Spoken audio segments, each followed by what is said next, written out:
Hey, what's up, everybody? It's your girl, Lauren Reed, right here from my home, quarantining because of the Rona. And this is the Lauren Reed Live show, the quarantine edition. And I got my boy, Jay the Gentleman, here with me. Jay, what's up? Good, man. Good. Just maintaining. Good. And last week, me and Jay decided just to jump on Zoom and chop it up with each other. And we decided that we wanted to bring Lauren Reed Live back, but in a different way. And we decided that we wanted to have some really special guests on the show to talk about some very specific topics.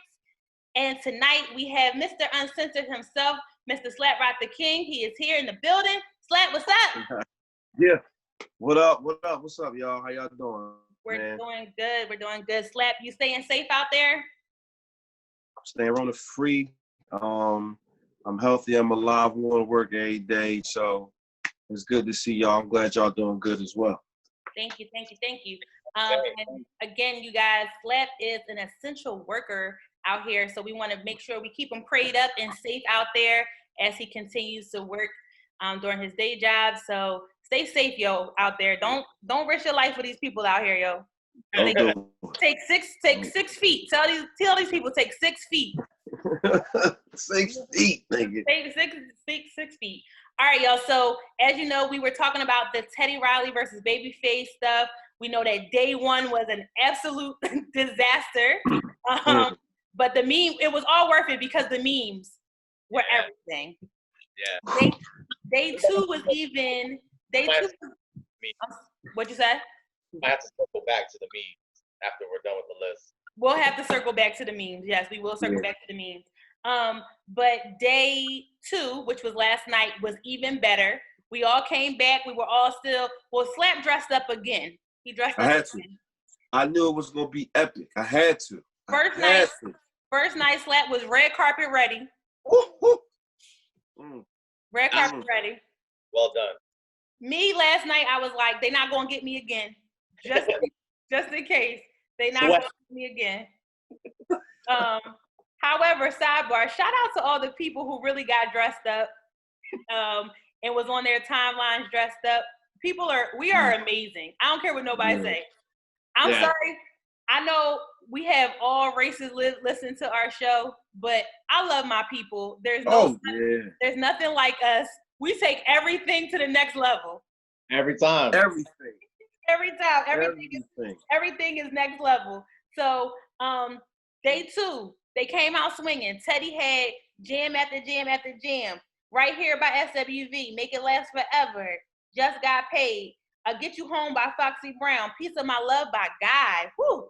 And then we had Uncle Face. Uncle Face had Love Brought You Home last night.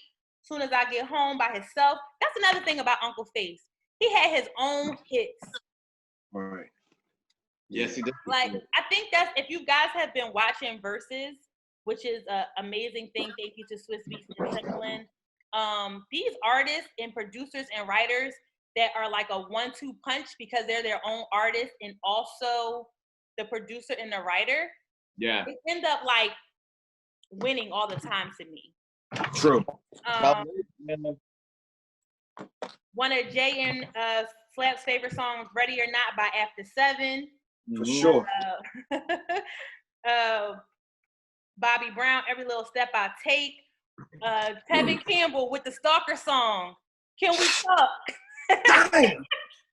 Blew my mind. Damn, man. When you get a second, look up the words. Yes, Tevin Campbell was on a little bit of a stalker. If you haven't watched You on Netflix, he was a little bit Joe-ish. Okay. He was Joe-ish. We all get a little stalkerish sometimes. When we're done, we're gonna look up the words. We might have to put up the words up here for the recap. We talked about how Uncle Face had a story for every, like, almost like every song. He had a story. Every damn song, yo. I really love when they have a story behind the song. I love that. I think that's amazing. Or when they talk about like their experience in the studio with the person that they worked with, that was really dope. As we know, Teddy Riley did the whole entire Dangerous album for Michael Jackson. See, I didn't know that neither, though. Really? I didn't know that. So I don't think we got to this song yet. But I didn't know he did that whole album. I didn't know that at all. Now, knowing that, you'd be like, yeah, that makes sense. Like, Yeah, you can hear it. I can hear it now. Like, yeah. We didn't even talk about this. I gotta rewind real quick. Do y'all realize that Teddy Riley did the show by Dougie Fresh when he was in 11th grade? That's why. So I didn't know he was that young, but I know he did that. That's why he played it. I knew he did it, but I didn't know he was that young either. He was like between 15 and 17 doing that job. That's crazy. Because he was in New York. Yeah, he was in New York. That was nuts. I can't believe he was like doing shit like that young. That's absolutely crazy. Well, speaking of them being young, this song, I didn't know this either. Uncle Face had another story. He said, I wrote this song when I was in high school.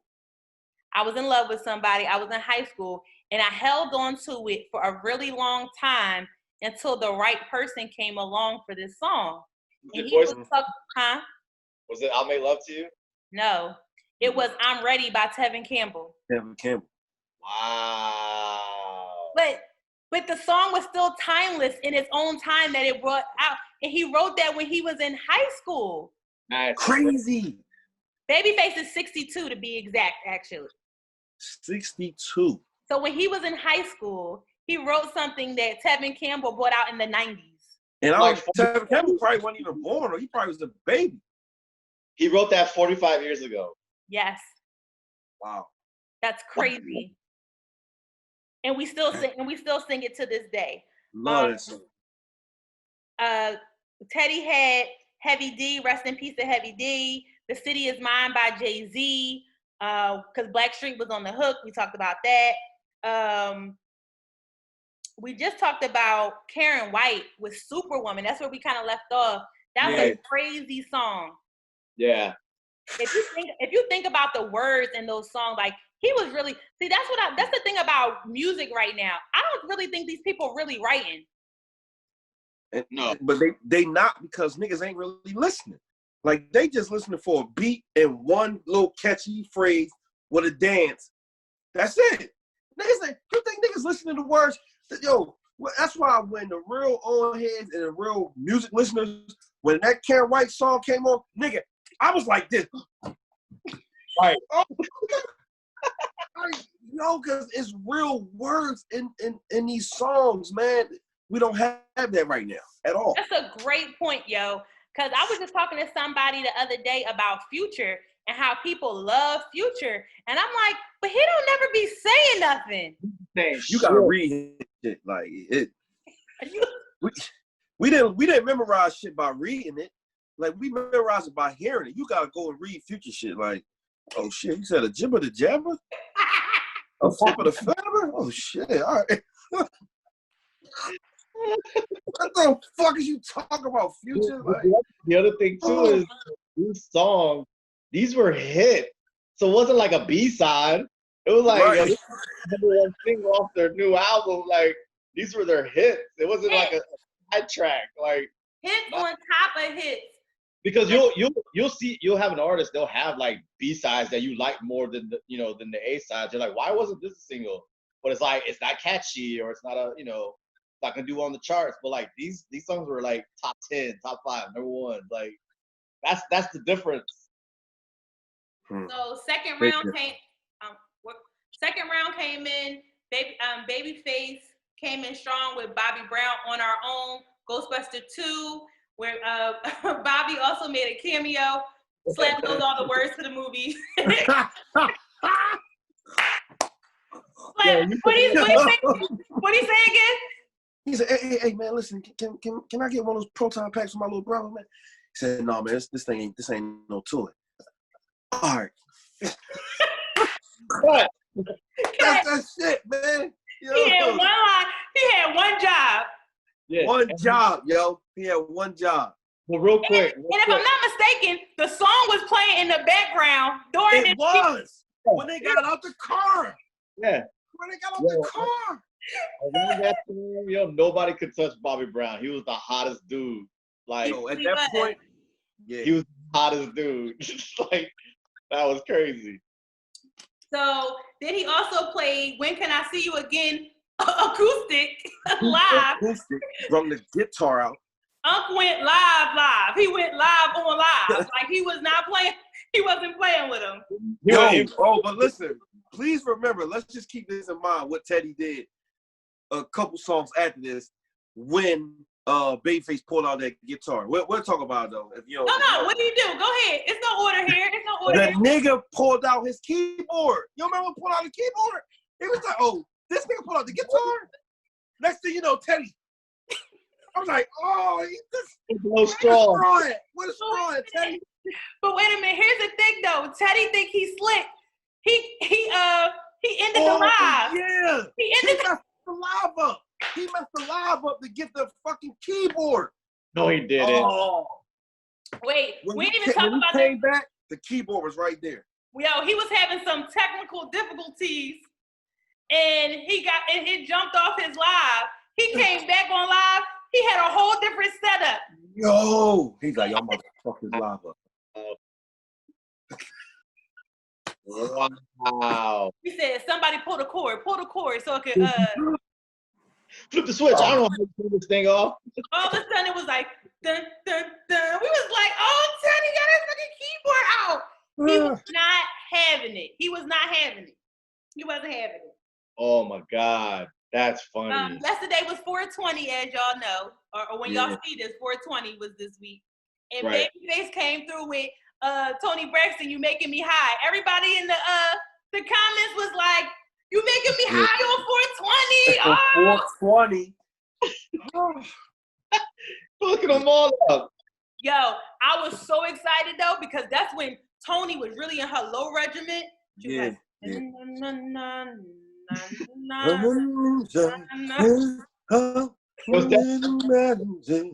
yeah, she was. It ain't really in her low regiment. I was the shit. You did have to look up the words to that song. You did. You did. You wasn't really sure. She talked, but she didn't move. Like she didn't move her lips, like her teeth. She like.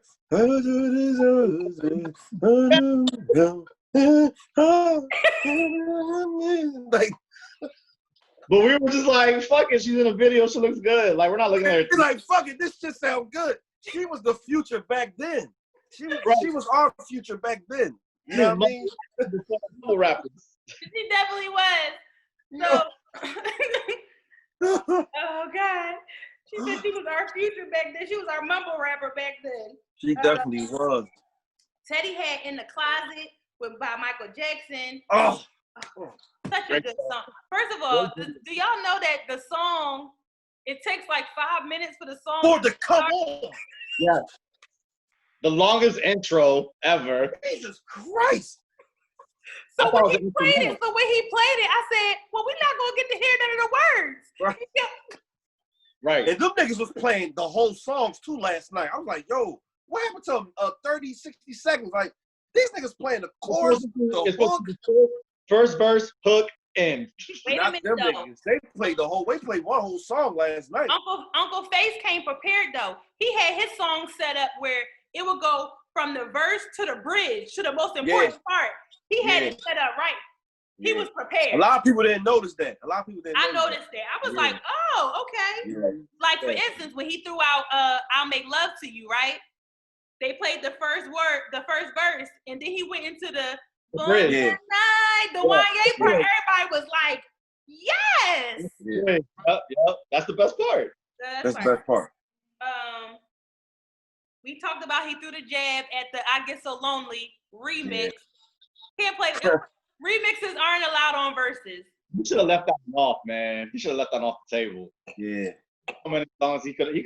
I'm surprised he didn't play "Remember the Time." Like that. That's crazy. So let's fast forward a little bit. We can come back. But what ended up happening, there were more technical difficulties. Actually, I want to talk about. That's when they broke the internet. I want to talk about Instagram for a second, right? Yeah. So I'm not trying to talk shit because who knows? We may do a deal with Instagram one day, right? When we do, right? Right. But they've been doing verses for some time now, right? And it definitely started off very elementary, very simple, right? Just them playing the music back and forth on the live, 4 hour, done. But we now have 500,000 people coming to Instagram. Well, 4 million people, but 500,000 people getting into a room to watch two legends, like, you know, battle it out with each other. And Instagram, y'all not having meetings about this? Right. It's not like y'all got anything else to do right now. We quarantined. Right. So my whole thing is, how can they figure it out so they're not having these issues? So I'm not trying to defend them, but I think this is what's happening. Like that first night, I think it got to like 500,000, 400,000 or something like that, whatever. They was at 500. Right. So this one, I don't think they were anticipating that many people. Like it, but they should have, because the first night it was 500, but they said that was like the equivalent of 2 million people trying to get on or get on and off. Last night, since it worked, they said it was like 4 million people. Right. And that's how they broke that joint. But yeah, I think, hey Mark, man, get into the system and fix this, because like they using your platform, because you got the whole world. This is the best time. Like everybody's home watching this shit. Like, yeah, dog, it should have. If he would have played, remember the time would have went against whatever Babyface last song, that would have been a crazy ass way to end. Yeah, I had both phones. One phone was looking at Babyface, the other phone was looking at Teddy Riley. It was, you know what I'm saying? Because basically what happened was that, first of all, they were supposed to let them keep going on for like past an hour, like they do D Nice. Like D Nice can play for hours and hours, and it's not cut off after an hour, right? And they were supposed to have it set up where it was supposed to be that way. Somehow it fell through the cracks. So after the second time it was an hour, when Teddy tried to live Babyface back in, it wouldn't let him in because everybody was going to the room at one time. So it wouldn't let him do the live. So that night ended up with them kind of doing separate songs. I'll tell you what songs they did where they weren't in the room together. So Babyface did Dial My Heart by The Boys. Does anybody remember who The Boys were? Yeah, I do. I remember The Boys. I guess some people might not too young for that, but I remember The Boys. They had that one video where they like did other videos within that video. Like it was really dope. I can't remember I forget the other song, but I remember Dial My Heart. Then he pulled out another Sad Love Song by Tony Braxton. Actually, y'all, he did End of the Road by himself. Teddy wasn't in the room for End of the Road. Nope. I was mad too. I was mad he played that while he. Because for real, that's a knockout punch. End of the Road is a knockout punch. Yeah. It's timeless. It's timeless. It broke records. I mean, like we said, we was waiting for the video to come on the box forever. Yeah. It was an amazing song. Another song they weren't in the room together for was Teddy played Blood on the Dance Floor by Michael Jackson. Not a song that a lot of people know, but production-wise, it's a very good song. It's a really good song, yeah. I like that MJ song. I think that was like around the history. How Deep Is Your Love by Keith Sweat. He also played Dangerous, and he played No Diggity by himself. So, and when he played No Diggity, Dr. Dre FaceTimed him. They have Dr. Dre on FaceTime. Oh shit. Dre definitely FaceTimed him. Like, yo, what's up, nigga? Oh. See, he played all those earlier. Like, you can't, like, it's supposed to be 20 hits. Play your biggest hits, man. Because Babyface was not playing. He wasn't playing. He was not playing. No, he wasn't. So Babyface played End of the Road, and then Babyface ended with Count on Me by Whitney Houston and CeCe Winans. Okay, Then he played When You Believe with Mariah Carey. And I'm about to cry. I was like, oh shit, what the? And then he set that one up too. He was like, we're going through a really rough time right now. This is definitely something that we need to be talking about, blah, blah, blah. And I was like, damn, man. I was like, Babyface is a genius, man. Yeah. He really is. He really, really is. Oh, and then remember when he said, I'm gonna play one of my white songs. Everybody. Oh yeah. He definitely did. Which I one? think it was an Eric Clapton song. Eric Clapton changed the world. Yeah. What? He wrote that? Yes. Yeah. Whoa. Yeah. That's a knockout joint right there. Niggas, Eric Clapton, that nigga is major. Like, were you writing for Eric Clapton, who's a legend within himself? Exactly. And Babyface wrote that song. It was pretty. Let's not even get into the fact that he didn't even get into the Wait Until Exhale soundtrack. He didn't touch no Whitney. He didn't play that John B song, who I thought was him the entire fucking time. He didn't even play that song. He definitely didn't play They Don't Know. And Someone to Love. He didn't play that. Someone to Love. He didn't. Well, you know he was on Someone to Love, but he didn't. But it was John B and Babyface. Yeah. Did he write? I think, but Babyface wrote that song. I think he did. He definitely did.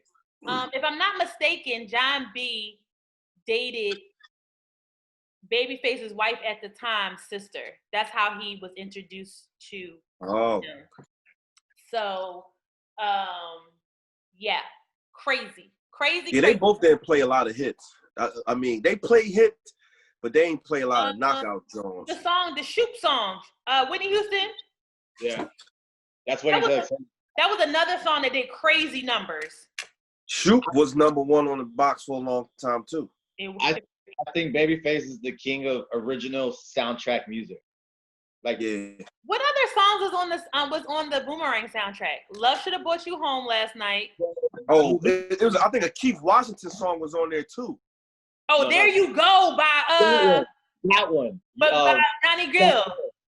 There You Go. That's my shit. Yeah.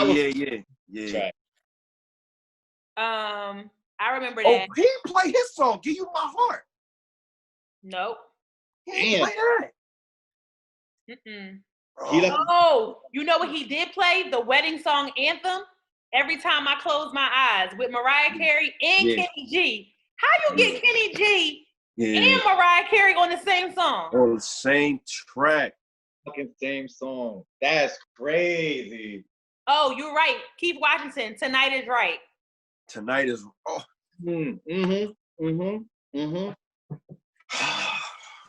Damn.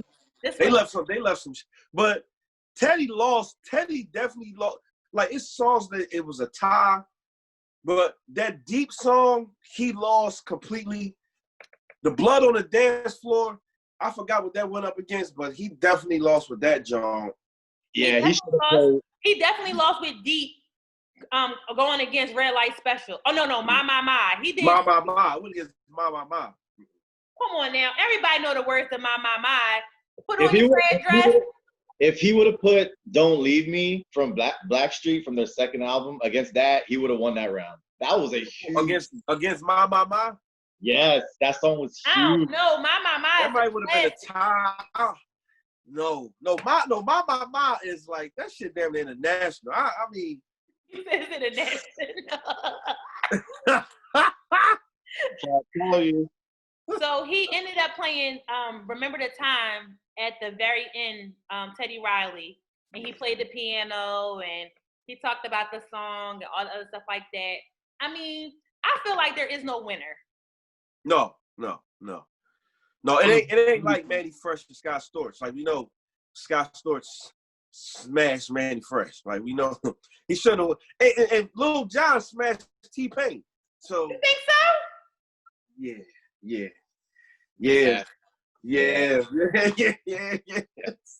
But yo, Lil Jon music is fucking, and his range. People don't pay attention to Lil Jon range. Like he not Manny Fresh was just.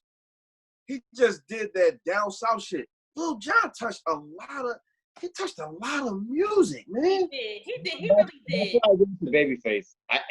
I give it to Babyface for a couple reasons. He left a lot off the table, and he was prepared. He was ready to go. He had a story. Like it was just like Teddy Riley was just too much going on. Like to really, yeah. Babyface. It felt like Babyface was a preacher getting ready for a sermon the next day. They played 13 songs. He had a story but he had a story for Teddy Riley's song. Like, he had a story for everything. Like, yeah, this nigga, man. Say less. So rewind to the memes real quick. I saw a meme that said, "Babyface is the wedding. Teddy Riley was the reception." Is the reception, yeah. And I agree with that. That's a good one, though. That's a good one. That's a good one. I agree with that. I can see that being the case for sure. So here's my question to y'all. Like, I personally don't think that there's a winner. I felt that both think that there are living legends, and like Ludacris had the best comment to me. He said, "These niggas are endangered species, and we need to protect them at all costs." So true. So fucking true, man. So true. We don't have that no more. Well, we don't got true love music like that anymore. Like, they even making love music like, you know, trap love music and shit. Like, we don't have it anymore. Yeah, I'm cool too. Like, all our R&B people is gone. Like, I love Chris Brown, but he too popish now. Usher, I love him too, but he too pop. But that's where the money at. You gotta cross over. If you don't cross over, I mean, your longevity time, unless you Puffy or a Dr. Dre or Pharrell. But I mean, you gotta cross over. I agree with that. I think the R&B artists, like, if you want to say like the real roots R&B artists like her, Daniel Caesar, Leon Bridges, they're still around. They're just not at the forefront of popular music at the moment. Right. And I think it's like I think it has a lot to do with marketing. Like, you got a lot of comedians that's funny to Kevin Hart, but who can you market? Them or Kevin? You're gonna pick Kevin. Like, I love Snow Allegra, but she's dope. Why she ain't top something? Her music is great. The words in her songs is nobody hear the shit. Like, I don't know why she's not marketable, because she's also beautiful. Gorgeous. And that's another thing. Lauren, she not twerking though. Right, that's what it is. Twerking. She not twerking. Ari Lennox, she kind of fucking weird, but she can sing her ass off. But I thought it was just the way I look at her live. I love you, Slap, but it's Ari Lennox. What did I say? What the fuck did I say? Lennox? I thought I saw a hyphen in there. But she is definitely weird as shit. She weird as fuck, yo. Like, I'm like, is this girl like? So that's how I felt about Summer Walker. I personally am a huge Summer Walker fan. I like her. But I don't need to see her, if that makes sense. No, I feel so once I started following her on Instagram, it completely messed me up, because it didn't match up to what I was listening to. So I had to unfollow her. No disrespect. I think that's okay. Like, we weren't following our favorite artists in the 90s. Like, it was kind of like almost like the Wizard of Oz. Like, you just saw what was in front of the curtain. You didn't want to see what's going on behind the curtain. Right. I don't think we needed to. Like, we don't like, oh, so-and-so's about to, fucking go to the store. We're like, when is their next album coming out? I don't give a fuck. Like I don't need to know what they're doing every day. I think that has a lot to do with it too. Like, people like who like their personality, and I think they want to, like, some weird way be friends with them through like social media. But like, these people don't know that. We were just like, yo, these motherfuckers are geniuses. Yeah. My question was going to be to y'all: do you feel like Babyface and Teddy Riley could survive right now in the musical environment that we're in? No, I don't. You go first, Slap. Why do you think no? I say no because of the era that we're in right now. Like, the young kids, their attention span, it's not like how ours was. Like, they need quick shit. They need quick, catchy shit. They're not trying to actually listen. Like, we hear a dope beat, oh, we love the beat. And then we're hearing them say a little something in the rap, like, nigga, trap, hit it with the trap, with that. But an entire song that means something, this generation, they ain't buying that shit. Now our generation, I mean, they would, but how? Like you said, how much would they survive? Teddy, Babyface didn't get 1 million followers on social media till last night, and that was on the second when they had to start over. Cause I saw him like this nigga got like 560. But our moms and shit ain't on Instagram and stuff like that. You know what I mean? Right. True. So That is true. So Jay, why do you say yes? I say yes. I say for sure Babyface more so than Teddy, because if you're a songwriter, you could write for anybody. So he could write for a country artist, he could write for a pop artist, he could write for like a band, like he wrote for Eric Clapton. Like he'll find a way to. He's still making songs for artists like to this day. Teddy Riley not so much, because his sound was such a moment in time that it kind of we're not there again. We're not at the New Jack era. I think that was more so a generational thing. But Babyface, his songwriting skills, it surpasses genres and generations. So I think because like if you think like an artist like Adele and like even fucking the Redhead Bull, Ed Sheeran, like they're not the most.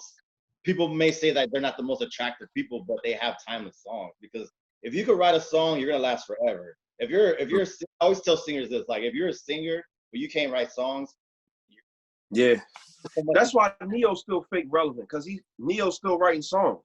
He's still writing. You know what I mean? That's why he's still relevant. Like he ain't put out a good album since Year the Gentleman. If you ask me, I don't know. You're exactly correct. Like after that shit, it was 2008. That was more than 10 years ago. But you can still write a song and give it to somebody else, and he don't need to be in the forefront. So I think Babyface for sure. Like he's gonna be like he's gonna be writing songs to the day he dies. Yeah. Absolutely. So everyone wants to know who the next verses is going to be. There was some talk about it last night when the recap with Swizz and Timbaland. Who do you got, Slap? Who do you want to see next? Well, who I want to see, I know is not going to happen. I want to see Ye and Pharrell. That's what I said. I know that's not going to happen. So I think they trying to get Diddy and Dr. Dre. I don't know how bad I want to see that. I don't think nobody gonna beat Diddy though. Like Diddy catalog is stupid. Like maybe Diddy should have went against. No, he'd have smoked Teddy Riley. But yeah, no. I don't see nobody. I don't see nobody like actually giving him work. Dr. Dre would for like 8 songs, but Diddy should go all the way back to Bougie Banton. Like I don't know, man. So what about you, I Jay? would love to see Kanye and Pharrell. That's the one. They work with everybody. And that's everybody. That's what I told Lauren last time. I said I definitely want to see Ye and Pharrell, because like you said, Slap, they cross genres. They've written for the biggest stars at their peak. I wouldn't mind seeing Diddy and Jermaine Dupri. I think Jermaine Dupri. Oh yeah. He gonna smoke Jermaine Dupri, but that'll be a great battle though. I feel like a great battle. JD, because like JD wasn't he wasn't like that dude. Like when he was hot, Bad Boy was hot. You know. That's So Def era, Bad Boy era a little bit. But there's a reason why every album that he executive produced went platinum. Like every single, like not too many producers could say that. You know. True. So I wouldn't mind seeing that, but I want to see someone against Missy against somebody. You took the words out of my mouth. I need to see some women on verses. Yeah. We haven't seen any women yet. I don't know a lot of women producers besides Missy and damn, I don't know no other female producer. We said Candy. Candy's a songwriter. That's how Candy is still relevant. Candy has a lot of songs. Yeah. Right. But like enough to like, I don't know what her catalog is. Like I don't think it's enough. Like Missy got. Put Puffy against Missy. Okay. Put Puffy against Missy. Don't put him against Dr. Dre. Put Dr. Dre against Jermaine Dupri. Put Puffy against Missy. Okay. That shit right there. I'm mad at that. Slap, you could have said Missy against JD too. That would have been dope too. Oh, that'd have been dope. That'd have been dope. I'm okay with that. Dope. I'm okay with that. And they work. We need to write on their page. We need to write the Swizz and Timbaland, let them know. No Dr. Dre and Diddy. Missy and Diddy, or Missy and Jermaine Dupri. Missy gonna smoke Jermaine Dupri though. Missy got hits, man. Oh, I can't stand the rain. Oh, and other than people that she wrote for, like Aaliyah. Yes, yeah. That's a good. I'm okay with that. So what about before we only got a couple more minutes again, but someone outside of because I know they did a versus with Benny Blanco and Ryan Tedder, and they're like pop artists and producers and writers. So who outside of like R&B and hip hop would you want to see like in a versus that you think would outside of R&B and hip hop? Yeah, I want to see Kirk Franklin against Marvin Sapp. See a gospel versus? I'm not mad at that. Yeah. Ain't nobody beating Kirk though. Ain't nobody beating Kirk. That's not a bad one. That is not a bad one. That one came from Marvin Sapp got some hits though.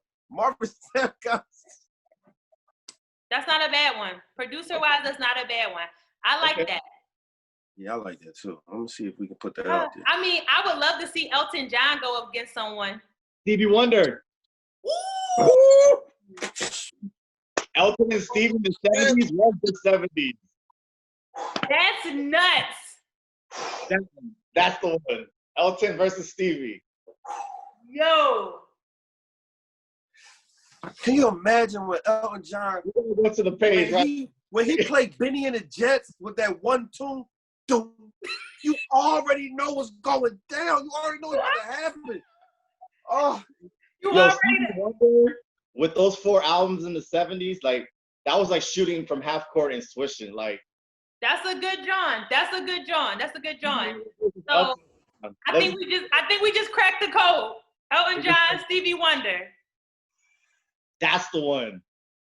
Yo, someone that said will break the internet like a mother. Listen, no, people would pay to see that. People would pay. They would pay to see. Yeah, they would pay to see that. They would charge for that shit. They would charge for that shit. So I probably would pay. I would pay. I would pay. I think I would too. I ain't paying over $10, but I'll pay. I'll pay $5. Yeah. So I give him 10. I give him 10, but that's it, nigga. Like we only got 2 minutes left, but real quick, they said so today is the 4-year anniversary of Prince passing away, and they said, what if Prince and MJ were still alive? MJ versus Prince. Shit. Fuck. No, Michael gonna beat him though. Michael gonna beat. Prince got hit, but MJ shit is like it's timeless. Like he could have played the Earth song. But don't forget. But don't forget. What about Abraham? What about us? Other people too. Huh? Prince wrote for other people too, and those songs true. And he produced. True. All right, but guys. hold on, listen. Wait, before we go, hold on. Before we go, real quick, if my nigga wasn't locked up, oh, I knew you was gonna say this. Smash everybody. We gotta go. If he wasn't locked up, it's time to go. Jay, am I lying, Jay? I plead the 5th. Come on, Jay, keep it 100, man. 20 seconds. I plead the 5th. I can't say what I really want to say. Yes, you can. Yes, you can. Come on. I'll plead the 5th on that one. I'll text you. I can't. We'll text in the group text after this about that one. All right, everybody. It is a wrap. This was a wonderful show. We got to thank our boy Slap. Yeah. Coming through the LRL. Thanks for having me. The quarantine edition, you guys know. You know it's all water ice love around here. So Uncensored is still up and popping, correct? Yeah, we still up and popping. We shooting a show this week, so you know. So everybody, make sure you guys are still checking out the Uncensored podcast on Water Ice Radio on all platforms. Right. And we also have a video footage as well. It's going to be up on YouTube. So make sure you guys are checking it out. Jay, you was going to say something? Really quick, Slap, where can they follow you on Instagram and like social media? Oh, you follow me on Instagram, Slap Roc Da King. You follow me on Facebook under my government name, which I will not tell you at this time. I'm on Twitter at Slap Roc Da King too. So no, follow me on Facebook, Jonathan Suber. Real quick, one thing that you're looking forward to doing once we're allowed back outside, as far as like what you have going on this year. I'm working on right now, right? I'm trying to put some content together for a Netflix series. And it's gonna be about my job. SEPTA. Please do that. I got a crazy story about all these motherfuckers, and I'm probably gonna get fired, but I'm gonna get rich in the same time. So look, I just need a couple speaking roles in the. Oh, you know what I mean? hey, listen, man. Look. You ain't gotta worry about that, bro. When I get like my first 2 episodes done, I'm gonna let y'all read. I'm gonna have a big reading and stuff. So that is genius, yo. You it's should. Like The Office, but for SEPTA. It's a workplace comedy. I'm there. Yes. I'm here. Yes. That's genius. Also, when you gonna get your 15 minutes for your stand up, man? I'm working on that too, man. I'm working on that too.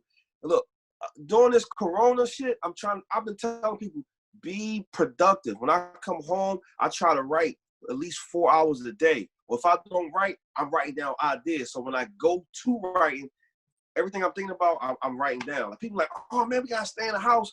When I get out the house, I want to have a check coming. Prepared.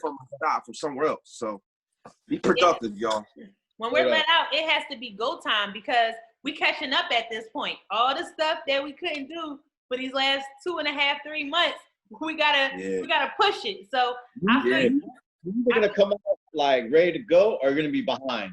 That's just how it's gonna be when it's all said and done. You're either gonna be on point, or you're gonna be you're gonna be 2 months behind if you're not ready to go. So true. I feel you. I'm looking forward to that pilot. That's going to be everything. For real. That's genius right there. So I'm off Lent too. I'm off Lent. I had my first edible last night on 4/20. What was that? So Slap gave up weed, sex, and alcohol for Lent. And masturbation. All forms of sex. Wow. I gave all that shit up. And he survived. Well, now at least you can masturbate. You may not be able to have nobody over, but you can at least do that part. How did you right? Could you tell there was a difference when you gave up all that stuff? Yeah, I could tell a difference mentally. Like, okay, if you used to having sex a lot, you're gonna want it. That's why a lot of niggas, cheat, because you want. It's like a vampire. A vampire get a taste of blood, he gonna always want it. Right. Once you wean yourself off of it, you don't really. And then I ain't saying I ain't gonna never want to fuck again, but I'm like, when I get bored, I'll probably do something productive instead of calling a little, $40 chick over. You know what I'm saying? You are a fool, You are a fool. Oh man. Yo, thanks for coming on the show and stay safe out there, yo. We appreciate you. Essential worker. Yes, we do. Yes. Listen, yes, everybody. Me and Jay will be back for another episode of the Learn Read Live Show, the Quarantine Edition, with another special guest and another special topic. We're going to be talking movies. We're going to be talking Netflix series. I can't wait for that. I can't wait for that one too. Make sure you guys are staying up to date on your movies and your TV series because we're going to be talking about it. And we're going to be I'm going to be on. I'm going to be watching. Word. And we're going to have some other goodies for you. We're going to have some people, some entrepreneurs coming on to talk about some tips of things you can still be doing while you're in quarantine, like saving money and writing your screenplay. All of you should be having, I'm going to give you a hint of someone who may be coming on. All of you should still be having insurance at this time, particularly life insurance. And our guests will be talking to you about why that is important for you and your family. The Black community, as we know, the Black and Brown community, as you know, has been affected by COVID the most, right?